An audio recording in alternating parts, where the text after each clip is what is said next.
Police constable killed in motorbike accident. Hi again and welcome. This is Links 007 TV News Report, and we'll be right back with the full details to come. Welcome to Links 007 TV News Report, providing you with the best in local and international news updates.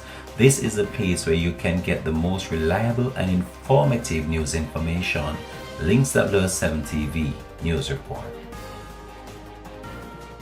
Welcome back and thanks for joining us. This is Links 007 TV News Report. Andre Douglas, a police constable based at the Cedar Valley Police Station in St. Thomas, was killed in a vehicular accident along the Waymont Drive Main Road in St. Andrew on Wednesday.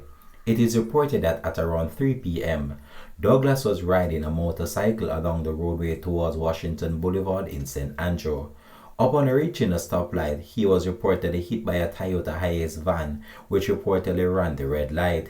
He was hit and injured and assisted to the Kingston Public Hospital, where he succumbed to his injuries. The Duane Park Police are conducting an investigation into the matter.